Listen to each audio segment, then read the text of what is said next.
الحمدللہ رب العالمین والصلاة والسلام علی سید الانبیاء والمرسلین وعلی آلہ واصحابہ وازواجہ وامتہ اجمعین الی یوم الدین۔ الحمدللہ آج 11 ستمبر 2022 کو سنڈے کے دن ہمارا یہ پبلک سیشن نمبر 59 منعقد ہونے جا رہا ہے۔ آج تو ویسے کوئی کرنٹ افیئر نہیں ہے، لیکن ڈیٹ بولتے ہوئے میرے دماغ میں 11 ستمبر کا واقعہ آ گیا، 2001 کا ٹوئنز ٹاور کا، جس کے بعد آپ سمجھ لیں پوری دنیا میں مسلمانوں کے لیے ایک طرح سے زمین تنگ کر دی گئی۔ اب اس واقعے کے حوالے سے مختلف آراء ایگزسٹ کرتی ہیں۔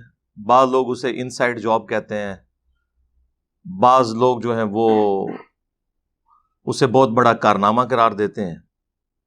بہرحال اینڈ رزلٹ یہ ہے کہ خواہ یہ انسائیڈ جاب تھی، چاہے یہ کسی جہادی تنظیم کا کارنامہ تھا، قرآن و سنت کی روشنی میں اس طرح کی ایکٹیویٹی پرفارم کرنے کی کوئی اجازت نہیں ہے کہ جس کے اندر آپ انوسنٹ جو پبلک ہے اسے نشانہ بنائیں۔ مسلمان ایسا نہیں ہوتا کہ وہ کسی غیر مسلم کو مرتے ہوئے دیکھ کر خوش ہو صرف اس وجہ سے کہ غیر مسلموں نے اتنے مسلمان ناحق شہید کیے، تو اس کے بدلے میں اگر ان کی پبلک مر جائے تو اس پہ ہم خوشی کا اظہار کریں۔ اسلام کی تعلیمات یہ نہیں ہے۔ اسلام تو کہتا ہے کہ آپ نے انصاف کے اوپر قائم رہنا ہے۔ وَلَا يَجْرِمَنَّكُمْ شَنَآنُ قَوْمٍ عَلَىٰ أَلَّا تَعْدِلُوا، کسی قوم کی دشمنی تمہیں اس پر مت ابھارے کہ تم انصاف کا راستہ چھوڑ دو۔ اعدلوا، انصاف کا راستہ اختیار کرو۔ ہوا اقرب للتقوی، یہی اللہ کے نزدیک تقوی کے قریب ترین ہے، یا تقوی کی روش ہی یہی ہے کہ آپ انصاف کا راستہ اختیار کریں۔ تو انصاف کے راستے میں تو آپ نے میدان جنگ کے اندر بھی رولز اور ریگولیشنز کو نہیں توڑنا۔ آپ دیکھیں کہ صحیح بخاری میں وہ مشہور حدیث ہے، جب صلح حدیبیہ کا معاہدہ لکھا جا رہا تھا، اسی دوران جو معاہدہ لکھنے والا تھا سہیل ابن عمر، بعد میں مسلمان ہو گئے، تو اس کا ایک بیٹا تھا ابو جندل، دو بیٹے تھے نا، عبداللہ اور ابو جندل۔ اب تو آپ نے عمر سیریز بھی دیکھ لی ہے تو آپ کو وہ نقشہ ذہن میں آ جائے گا۔ تو جو ابو جندل تھے وہ بیڑیوں میں جکڑے ہوئے کسی طریقے سے اپنے والد کی قید سے مکے سے بھاگ کر نبی صلی اللہ علیہ وآلہ وسلم کے پاس اس جگہ پر حدیبیہ میں پہنچ گئے۔ اب معاہدے میں ایک شک یہ بھی لکھی گئی تھی کہ اگر کوئی شخص مکے سے مسلمان ہو کر مدینہ شریف آیا تو اسے واپس کر دیا جائے گا، اور اگر کوئی مسلمان مدینے سے مکے کی طرف گیا تو اسے واپس نہیں کیا جائے گا۔ کیسی یعنی ناانصافی پہ مبنی ایک شرط تھی۔ نبی علیہ السلام نے اسے قبول کر لیا، کیونکہ اس کے اندر تو پھر ابو بصیر والا معجزہ ہونے والا تھا۔ وہ آپ میری ویڈیو دیکھ لیں، ایک شخص کے ذریعے اللہ تعالیٰ نے کس طریقے سے کایا کلب کر دی مسلمانوں کی۔ تو نبی علیہ السلام ایگری فرما گئے۔ اسی موقع پر وہ محمد رسول اللہ بھی کاٹنے کے لیے کہا گیا، وہ بھی محمد بن عبداللہ لکھوایا گیا۔ اور ابو جندل کا جب معاملہ آیا تو نبی علیہ السلام نے ان سے کہا کہ اس کو تو چھوڑ دو، ابھی تو معاہدہ جسٹ لکھا گیا ہے، دوسرا یہ تو مدینہ جانے والی بات ہی نہیں ہے، تو ایک ٹرانزیشن پیریڈ ہے۔ انہوں نے کہا نہیں، آپ معاہدہ لکھ چکے ہیں، اس کی امپلیمنٹیشن یہی ہے کہ آپ اس کو واپس کر دیں۔ تو نبی علیہ السلام نے کوئی دوسری بات نہیں کی ہے۔ حالانکہ ابو جندل وہاں پہ چیخ رہے تھے، اتنے صحابہ کے دل اس وقت غمگین تھے، کلیجہ منہ کو آ رہا تھا کہ اب اس حالت میں جو اپنے باپ کی بیڑیاں جو ہے وہ توڑوا کر یہاں پر آیا ہے، جب اسی باپ کے حوالے سے کیا جائے گا تو اس کے ساتھ کیا سلوک کریں گے، وہ آپ سوچ سکتے ہیں۔ تو بہر نبی علیہ السلام نے اس کو تسلی دی کہ بھئی معاہدہ لکھا جا چکا ہے، ہم اس چیز کے پابند ہیں. لہٰذا یہ جو عوام الناس کے اندر ایک چیز مشہور ہے نا کہ محبت اور جنگ میں سب کچھ جائز ہے، یہ بالکل غیر اسلامی بات ہے، ایک جذباتی جملہ ہے. یہ بات ضرور ہے کہ بخاری اور مسلم دونوں میں حدیث ہے کہ جنگ دھوکے کا نام ہے. اس دوران آپ جھوٹ بھی بول سکتے ہیں، لیکن وہ جو سارے معاملات ہیں وہ اس صورت میں جب آپ کا کوئی عہد نہ ہوا ہو. ونس اگر آپ عہد کریں گے نا تو وہ عہد آپ کو جنگ میں بھی پورا کرنا پڑے گا. اس کا حکم سورۃ الانفال کے اندر موجود ہے کہ اگر تمہارا کسی قوم کے ساتھ کوئی عہد ہے، معاہدہ ہے، جب تک اوپنلی اس معاہدے کو توڑ کر نہیں پھینکو گے اس وقت تک تم اس قوم کے ساتھ جنگ ڈکلیئر نہیں کر سکتے. یہ نہیں ہو سکتا کہ اوپر سے آپ کی امن کی آشا چل رہی ہے اور اندر سے ایک دوسرے کے خلاف گریلا وار بھی جاری ہے. اسلام میں اس کی کوئی اجازت نہیں ہے.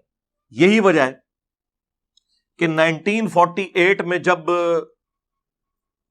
پاکستان نے اپنی فوجیں داخل کر دی تھیں، آپ کو پتا ہے انڈیا میں، تو مولانا مودودی رحمہ اللہ نے اس کی مخالفت کی تھی، اور لوگ آج تک وہ نیگیٹو انداز میں پیش کرنے کی کوشش کرتے ہیں. مودودی صاحب نے جہاد اور قتال کی مخالفت نہیں کی تھی. ان سے بڑا کون جہاد اور قتال کا حامی رہا ہے؟ ان کا کہنا یہ تھا کہ جنگ ضرور کرو لیکن اوپنلی کرو. یہ نہیں ہے کہ اوپر سے ہم UN کی قراردادوں میں بندھے ہوئے ہیں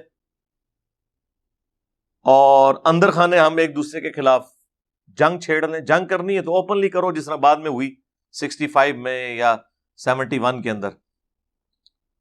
تو اوپن جنگ کی جائے، نہ کہ یہ کہ ہم اوپر سے معاہدے میں بندھے ہوئے اور اندر ہم جنگ چھیڑ رہے ہیں. تو وہ یہ کہہ رہے تھے، اور وہ انہوں نے پلی اسی آیت کے تحت لی تھی کہ قرآن کے حکم کے آپ خلاف چل رہے ہیں. تو دیکھ لیں اینڈ رزلٹ کیا نکلا ہے، کچھ بھی نہیں نکلا اس میں سے. پلس اسی کانٹیکسٹ میں ایک ابو داؤد اور ترمذی کے اندر حدیث موجود ہے کہ حضرت معاویہ رضی اللہ تعالیٰ عنہ کے دور میں ایک معاہدہ تھا رومن امپائر کے ساتھ. وہ آپ کو پتا ہے آلموسٹ مغلوب ہو چکے ہوئے تھے، جزیہ دیتے تھے حضرت عمر کے زمانے سے رضی اللہ تعالیٰ عنہ علیہ السلام. کچھ علاقے ابھی بھی ان کے پاس تھے. بارڈر کے اوپر جھڑپیں جاری رہتی تھی، مسلمانوں کی فوجیں بھی بیٹھی ہوتی تھی، ان کی بھی بیٹھی ہوتی تھی. پھر ایک پیس ٹریٹی کے تحت وہ معاہدہ چل رہا تھا، اور ظاہر معاہدے کی ایک مدت ہوتی ہے کہ فلاں تاریخ تک ہے، اتنے سالوں کے لیے، فلاں مہینے میں جا کے پورا ہوگا. جب وہ ڈیٹ پورا ہونے کا وقت آیا تو ایک دن پہلے حضرت معاویہ رضی اللہ تعالیٰ عنہ نے رومن امپائر کے بارڈر کے اوپر لا کے مسلمانوں کی فوج بٹھا دی کہ جی اتنے بجے، اب جیسے ہی غروب آفتاب ہوگا تو یہ دن ختم اور آج کی ڈیٹ میں معاہدہ ختم، ہم اس معاہدے کو رینیو نہیں کریں گے اور اچانک ان کے اوپر حملہ کر کے ان سے ان کا علاقہ چھین لیں گے. تو وہاں پر ایک سینئر صحابی جو تھے انہوں نے اپنے گھوڑے کو ایڑی لگائی اور فرنٹ پہ آ کے مسلمانوں کی فوج کے سامنے کھڑے ہو گئے کہ میں تمہیں یہ کام نہیں کرنے دوں گا، کیونکہ اللہ کے نبی علیہ السلام نے ہمیں منع فرمایا کہ جس قوم کے ساتھ معاہدہ ہو، جب تک کہ اس قوم کو آپ خبر نہ دیں کہ یہ معاہدہ توڑا جا رہا ہے یا ہم اسے رینیو نہیں کریں گے تاکہ وہ بھی اپنی جنگ کی تیاری کر لیں، اس وقت تک آپ اس قوم کے اوپر حملہ نہیں کر سکتے. یہ جو آپ کو پڑھا رہے ہوتے ہیں نا جی محبت اور جنگ میں سب کچھ جائز ہے، ٹھیک ہے، یہ جنگ ہے، اور جنگ بھی مسلمانوں کے خلاف نہیں، کافروں کے خلاف. تو اور پھر انہوں نے سورۃ الانفال کی اس آیت کا حوالہ دیا. اب سورۃ الانفال کی اس آیت کے کانٹیکسٹ میں جتنی مسلمانوں نے تفاسیر لکھی ہے نا، تو یہ حدیث وہ ترمذی اور ابو داؤد کی لے کے آتے ہیں اس کانٹیکسٹ میں. تو حضرت معاویہ رضی اللہ تعالیٰ عنہ کو مجبوراً اپنا ڈیسیژن واپس لینا پڑا. اسلام یہ نہیں کہتا کہ آپ نے کسی کے علاقے کے اوپر قبضہ کر لینا ہے یا آپ نے کسی کو نقصان پہنچا دینا ہے اور آپ ون ون سچویشن میں آ گئے ہیں. نہیں، سارے معاملات پیرلل میں دیکھ کر چلنے ہیں. اللہ کے رولز نہیں ٹوٹنے چاہیے، انسانیت وائلیٹ نہیں ہونی چاہیے کہیں پر. یہ سارے معاملات کے ساتھ ساتھ ان ساری چیزوں کو دیکھ کر چلنا چاہیے. تو یہ بات میں نے وہ شروع کی تھی 11 سپٹمبر 2001 9/11 کے واقعے سے. اس کے بعد سے مسلمانوں کے لیے ایک تکلیف دہ چیز شروع ہو گئی. سب سے پہلے تو پاکستان تختہ مشق بن گیا، چونکہ ہم افغانستان کے پڑوس میں تھے. ہمارا اربوں ڈالر کا نقصان ہوا، اس وقت ایک بزدل حکمران تھا اور اس نے بزدلی دکھائی. اور ظاہر ہے کہ جتنے نان الیکٹڈ حکمران ہوتے ہیں نا، یہ بزدلی ہوتے ہیں، کیونکہ ان کا کوئی اسٹیک یہاں پہ نہیں ہوتا. اگر کوئی عوامی لیڈر ہو، خواہ بالکل جتنا مرضی گیا گزرا ہو، ایٹ لیسٹ اسے یہ ہوتا ہے کہ میں نے عوام کو منہ دکھانا ہے آگے. اس لیے آپ دیکھیں کہ جتنے بھی پولیٹیکل لیڈرز ہیں، جب کبھی وہ اقتدار میں رہے ہیں اور اس طرح کے مواقع آئے تو آپ دیکھیں گے انہوں نے کبھی اس لیول کی بزدلی نہیں دکھائی. وہ بھی اعلی کار بنے رہے، لیکن ایک ریڈ لائن کو انہوں نے کراس نہیں کیا، پوری دلیری کے ساتھ معاملات کو لے کر چلے. یعنی ذوالفقار علی بھٹو صاحب نے پاکستان کا سارا یہ اٹامک پروگرام جو ہے، اسے پورا انہوں نے پیشن کے ساتھ اس وقت چلایا، اگرچہ امریکہ کی اتنی مخالفت تھی. اس کے بعد جب بے نظیر بھٹو تھیں تو پاکستان کا سارا میزائل پروگرام انہوں نے شروع کیا، یہ ساری ان کی کنٹریبیوشن ہے. اور اس کے بعد جب اٹامک دھماکوں کی باری آئی تو نواز شریف صاحب تھے، انہوں نے بھی کوئی دباؤ اس وقت قبول نہیں کیا. اور اس کے بعد ایبسولوٹلی ناٹ آ گیا. ٹھیک ہے، ہوا یا نہیں ہوا، بہرحال چلے. اتنی تقریر کرنا بھی ان کے لیے تو یہ بھی بہت تکلیف دہ چیز ہے کہ انہیں کوئی کہے کہ ہم کوئی غلام ہیں. ٹھیک ہے، تو بہرحال سننے کے لیے تو مزیدار چیزیں، اچھی باتیں. لیکن جب کبھی بھی آپ دیکھیں گے ڈکٹیٹرز آئیں گے تو وہ چونکہ عوام کے نمائندے نہیں ہوتے تو وہ پھر آگے لیٹ جاتے ہیں. اور مشرف صاحب ایسے لیٹے کہ خود تو لیٹے ہی تھے، اس قوم کا بھی بیڑا غرق کروا دیا انہوں نے. پہلی دفعہ یعنی پاکستانی عوام اور فوج کے درمیان اتنی بڑی خلیج آئی کہ جو اس لیول پہ پہنچی کہ فوجی اپنی وردیاں پہن کے دفتر میں نہیں جاتے تھے، سول کپڑوں میں جاتے تھے، وہاں جا کے اپنے کپڑے چینج کرتے تھے اور واپسی پہ بھی وہ وردیاں وہاں اتار کے اور سول کپڑوں میں آتے تھے. اور ان کو تو چھوڑ دیں، ہمارے جو ادارے اٹامک انرجی سے ریلیٹڈ تھے ان دنوں میں اتنے ونریبل ہوئے تھے، ان کے اوپر بھی حملے ہو رہے تھے. تو اس میں بھی یعنی بڑی تکلیف کاٹنی پڑی عوام الناس کو، اور بڑی اس وقت پلاننگ کے تحت سارے معاملات چل رہے ہوتے تھے. ادروائز تو ظاہر ہے کہ عام جو گاڑیاں اس طرح کی اٹامک انرجی کے ادارے کی، ان کو ہٹ کرنا تو بڑا آسان تھا، اور کچھ اٹیک ہوئے بھی، کافی سارے لوگ شہید بھی ہوئے. ظاہر ہے وہ ایک معاملہ سول وار کی طرف ہی چلا گیا. کچھ لوگ نان اسٹیٹ ایکٹر کے طور پر سامنے آئے، ان کا جو غصہ تھا وہ اپنی جگہ جسٹیفائی تھا، لیکن وہ پھر انہوں نے جو ایک ریڈ لائن کراس کی وہ ایک غلط معاملہ ہو گیا. بہرحال اس طرح کی جو ایکٹیویٹیز ہوتی ہیں ان دا لانگ ٹرم ان کے نقصانات ہی ہوتے ہیں. لہذا مسلمانوں کو کوئی بھی اس طرح کی ایکٹیویٹی پرفارم نہیں کرنی چاہیے کہ جس کی وجہ سے باقی مسلمان تکلیف میں آئے. وقتی طور پہ آپ کوئی فائدہ حاصل کر لیں گے لیکن نکلے گا اس میں سے کچھ بھی نہیں. اور اب ان خوابوں کی دنیا سے باہر نکلیں جو ہمیں یہاں جذباتی تقریریں کروا کے لوگ تیار کرتے رہتے ہیں. ذرا سا کوئی ایشو شروع ہو جائے فلسطین میں، یہاں پہ مولوی چندے لینے کے لیے سامنے نکل آتے ہیں، ان کی روزی روٹی شروع ہو جاتی ہے. انہوں نے ایک لبادہ اوڑا ہوا ہے صرف جسٹ دکھلاوے کا. پریکٹیکلی نہ تو یہ وہاں جا سکتے ہیں لڑنے کے لیے، چلے جائیں تو ان کی لاشیں واپس منگوانے کا خرچہ اتنا زیادہ ہوگا کہ ہم کہیں گے کہ وہیں پہ دفنا دیں ان کو. ظاہر ہے ڈنڈوں کے ساتھ اور تلواروں کے ساتھ تو آج کل جنگ نہیں ہوتی. ہاں ٹی وی پہ دیکھنے کے لیے اچھا ہے کہ ایک بندہ تلوار کے ساتھ مسجد میں کرتب کر رہا ہے اور پیچھے کوئی جہادی ترانہ چل رہا ہے، تو وہ یہ تلوار والے 1000 بھی ہوں تو سامنے تو ایک بندہ بھی آ جائے وہ تو ساروں کو بھون کے رکھ دے گا. تو آج کل چونکہ ایک پروفیشنل آرمیز والا سلسلہ ہے تو لہٰذا عام آدمی تو اس طریقے سے جنگ لڑ بھی نہیں سکتا، اور نہ اس کی ذمہ داری ہے کہ وہ یہاں بیٹھ کے کڑتا رہے کہ جی میں وہاں جا کے کیا کروں گا. آپ نے کچھ نہیں کرنا میرے بھائی. جب سیدنا عمر کے زمانے میں بھی پراپر آرمی بن گئی تھی تو سب لوگ جہاد میں نہیں جاتے تھے. حضرت عمر کس جہاد میں گئے ہیں؟ نہ قادسیہ میں گئے نہ یرموک میں گئے، باقیوں کو روانہ کیا، اور سارے لوگ وہاں سے جاتے بھی نہیں تھے. پھر پراپر فوجی چھاونی بن گئی کوفے کے اندر، تو پھر فوجیوں کا معاملہ بالکل الگ ہو گیا. یہ جو شروع میں اسلام میں جب مین پاور کی کمی تھی، اس وقت پھر نفیر عام کی جاتی تھی کہ سب لوگ جو ہے وہ جہادی ٹریننگ بھی حاصل کریں اور نکلیں اور یہ سب کچھ کریں. جب اللہ تعالیٰ نے مسلمان امت اتنی بڑی کر دی، پھر ہر بندے نے اپنی ذمہ داری سنبھال لی اور اسی کے تحت چلنا شروع کر دیا. اب بھی دیکھیں سب سے بڑی ذمہ داری اب بھی عوام کے اوپر ہی ہے، کیونکہ ہماری فوج کے جتنے بجٹ ہیں وہ عوام کے ٹیکسز سے ہی میٹ ہو رہے ہیں نا. تو عوام تو اپنا پیٹ کاٹ رہی ہے.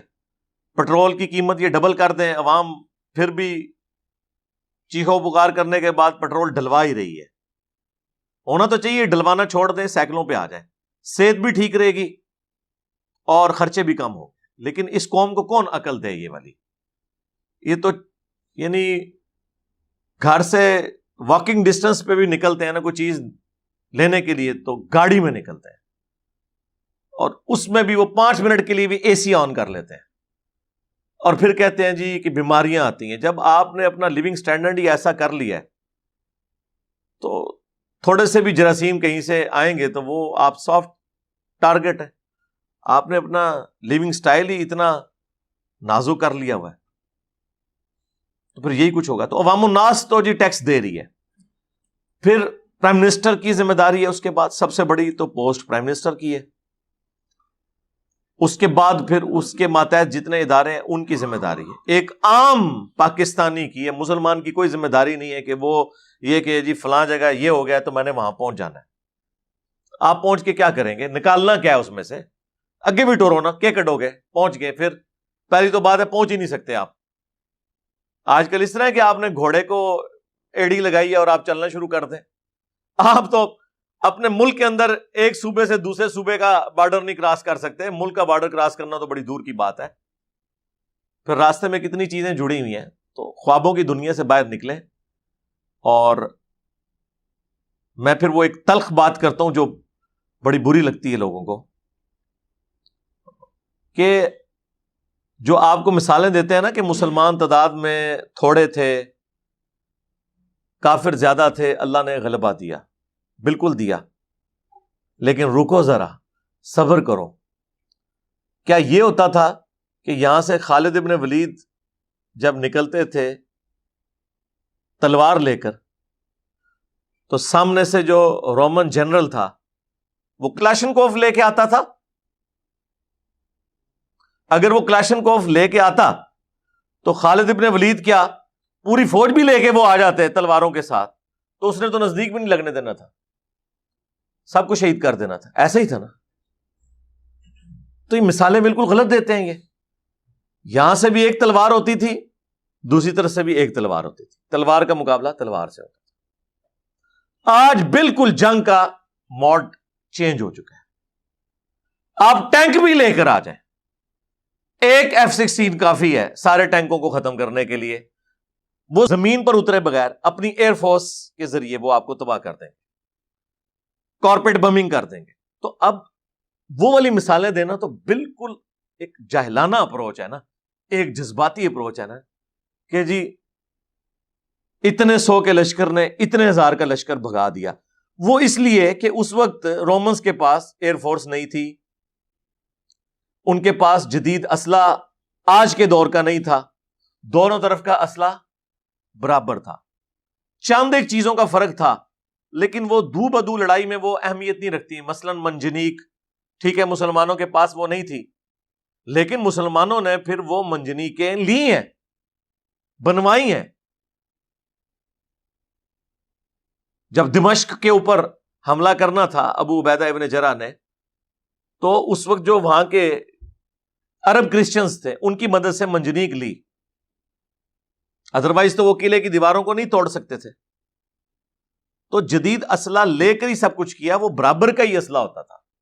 لیکن آج کل حالات بہت ڈیفرنٹ ہو چکے ہیں. اب توپوں کے ذریعے مجھے بتائیں کوئی جنگ ہوتی ہے؟ اب تو معاملات بہت آگے جا چکے ہیں. اس لیے ایئر فورس کے اوپر سب سے زیادہ ضرورت ہے توجہ دینے کی. افغان وار اتنی لمبی کیوں ہوئی ہے؟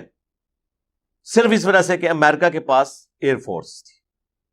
ادروائز 1 مہینے کے لیے بھی یہ لوگ زمینی جنگ میں مقابلہ نہیں کر سکتے تھے افغانیوں کا. اس لیے نہیں کہ افغانی جو ہے وہ جناب بسم اللہ شریف پڑھ کے تو تلوار کے اوپر یا بیلچے کے اوپر سلطان رائی کی طرح گولیاں روک لیتے ہیں. نہیں, اس لیے کہ ان کے پاس بھی رشیا کا دیا ہوا لیٹسٹ اسلحہ, دونوں طرف برابر کا اسلحہ تھا. فرق ڈالا ایئر فورس نے, طالبان کے پاس تو ایئر فورس نہیں تھی, اس لیے 20 سال لاکھوں لوگ شہید ہوئے. آپ ان کی جیت کا تو جشن منا رہے ہیں, لیکن یہ جیت کیا جیت ہے جس میں لاکھوں مسلمان شہید ہو چکے. امریکہ کا تو کچھ نہیں بگڑا, جو آپ ڈالرز بھی ان کے گنتے ہیں اتنا نقصان ہوا, ان کو فرق نہیں پڑتا, وہ آپ سے لے لیں گے ڈالر. کسی ایک ملک پہ قبضہ کر کے سب کچھ وہ لے لیتے ہیں, بدماش ہیں. نقصان تو ہمارا ہوا. اب انہوں نے خود ہی ڈیسائیڈ کیا کہ ٹھیک ہے جی ہم مزید خرچہ نہیں کرنا چاہتے, ورنہ آج بھی اگر وہ ڈیسائیڈ کریں کہ ہم نے رہنا تو رہیں گے, کیونکہ ان کو اپر ہینڈ حاصل ہے ایئر فورس کی وجہ سے. ایئر فورس جو ہے ایک ڈومیننٹ فیکٹر ہے, جس کے بعد زمینی افواج کیا کر سکتی. زمینی افواج کے اوپر ہو تو طالبان ان کو ٹکنے بھی نہ دیتے. ظاہر طالبان زیادہ ٹف ماحول کے عادی ہیں ایز کمپیئر ٹو امریکن فوجیوں کے. جس طرح اس زمانے میں عرب کے لوگ ٹف ماحول کے عادی تھے ایز کمپیئر ٹو رومنز کے, صرف ان کے اندر ایک طوائف الملوکی تھی کہ آپس میں لڑتے تھے اور لیڈر کوئی نہیں تھا. اللہ تعالیٰ نے انہیں لیڈر بھی دے دیا, محمد رسول اللہ صلی اللہ علیہ وآلہ وسلم کی شکل میں ایک جھنڈے کے نیچے جمع ہوئے, پھر انہوں نے رومنز اور پرشینز کو الٹ کے رکھ دیا, اس لیے کہ وہ بھی تلوار لے کر آتے تھے, یہ بھی تلوار. سامنے سے تیر ہے تو ادھر بھی تیر. اب مجھے بتائیں اگر ادھر تیر ہوتے مسلمانوں کی طرف سے اور سامنے رومنز اور پرشینز کے پاس ٹینک ہوتے تو کیا یہ تیر ان کا مقابلہ کر سکتے تھے؟ تو لہٰذا یہ جو جذبات کی دنیا میں آپ کو رکھتے ہیں نا, اس سے باہر نکلیں یار, خدا کے لیے ہوش کے ناخن لیں اور یہ باتیں کرنا چھوڑ دیں کہ جی آئی ایم ایف اگر آپ سے قرضہ واپس مانگے تو آپ کہیں آیا جے گوری. خدا کا نام ہے, یہ بھی قسط نہ ملتی تو تنخواہیں بھی نہیں تھیں سرکاری ملازمین کو اور فوجیوں کو دینے کے لیے. یار ڈان بنے ضرور, لیکن کچھ جیب میں ہو تو بنے. اب تو یہ ساری اکانومی کی وار ہے نا, اس کے بغیر تو کچھ بھی نہیں ہوگا. تو اس لیے یہ بڑھ کے مارنا اور اس طرح کی ساری باتیں کرنا, تو اس طریقے سے کوئی معاملات نہیں چلتے. افغانستان کی صورتحال آپ کے سامنے ہے, کتنا مشکل وہ ٹائم گزار رہے ہیں. ظاہر ہے کہ پہلے تو اکانومی کے اندر جان تھی نا, امریکہ ڈالر بھیج رہا تھا, اب ظاہر ہے وہ تجارت کریں گے, کمائیں گے تو کھائیں گے نا. مشکل وقت ان پہ بھی شروع ہوا اس حوالے سے. دروشی پڑھ کے یا ذکر اذکار کر کے تو سارے معاملات نہیں چلتے نا. اللہ نے پیاس کے بجھانے کا ذریعہ پانی کو بنایا ہے, تو پانی تو آپ کو پینا پڑے گا, سیدھی سی بات ہے. تو اس لیے ان سارے معاملات کو دیکھ کر چلنا چاہیے. اور ابھی میں نے سیلاب کے اوپر بھی بڑی تفصیلی گفتگو 2 نشستوں میں کی ہے, وہ اپلوڈ ہوئی ہے. اس میں نے جو سیلاب کے بعد کرنے کے کام ہیں ان کے اوپر بھی میں نے ڈسکشن کی تھی. اس میں نے ایک پوائنٹ اٹھایا تھا, مجھے بڑی خوشی ہوئی ہے کہ یو این او کے جو سیکرٹری جنرل ہیں وہ پاکستان آئے ہوئے ہیں. انہوں نے کل بڑی اچھی, یعنی آپ سمجھ لیں اسٹیٹمنٹ جاری کی ہے کہ دوسرے ملکوں کی گناہوں کی سزا مسلمان یہاں پہ پاکستانی جو کاٹ رہے ہیں, اور جو تباہی ہوئی ہے جس میں پاکستان کا تو کوئی قصور نہیں ہے. اور ان کا جو جملہ ہے بڑا زبردست ہے. انہوں نے یہ بولا ہے کہ پاکستان کو اس حوالے سے ہیلپ آؤٹ کرنا, یہ ہم ان کے اوپر کوئی احسان نہیں کر رہے ہیں, بلکہ یہ انصاف کا تقاضا ہے کہ انہیں کمپنسیٹ کیا جائے, کیونکہ یہ سارا کلائمیٹ چینج جو ہوا ہے جس کی وجہ سے یہ بارشوں کا بھی پورے کا پورا معاملہ تلپٹ ہو گیا. آپ کو پتا ہے پہلے تو یہ مونسون کا تو معاملہ ہی کچھ اور ہوتا تھا, ان علاقوں میں تو وہ والی بارشیں نہیں ہوتی تھیں. تو اس کی سزا اب پاکستان کو بھگتنی پڑ رہی ہے ان ملکوں کی انڈسٹریز کی وجہ سے جن کی وجہ سے یہ ساری کلائمیٹ چینج آئی ہے. تو یہ انصاف کا تقاضا ہے کہ انہیں کمپنسیٹ کیا جائے. یہ کوئی پاکستان کے اوپر احسان کرنا نہیں, اور میں سمجھتا ہوں یہ بہت بڑی سٹیٹمنٹ ہے ان کی طرف سے.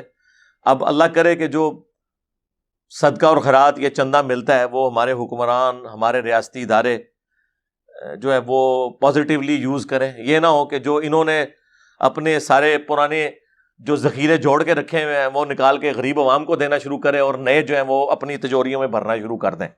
یہ کام اب نہ شروع کر دیں, ورنہ تو موت تو قریب ہے. کئی لوگ تو دنیا میں ہی آپ کو نظر آتا ہے کہ بھگت رہے ہوتے ہیں اس طرح کی حرام خوریاں، تو مرنے کا عذاب تو ابھی مرنے کے بعد کا باقی ہے۔ اللہ تعالیٰ پاکستان کے حالات کے اوپر رحم و کرم فرمائے، پوری دنیا کے مسلمانوں کے اوپر رحم و کرم فرمائے۔ صلو علی محمد و آل محمد، اللہم صلی علی محمد و علی آل محمد و اصحاب محمد و ازواج محمد و امت محمد اجمعین الی یوم الدین، آمین۔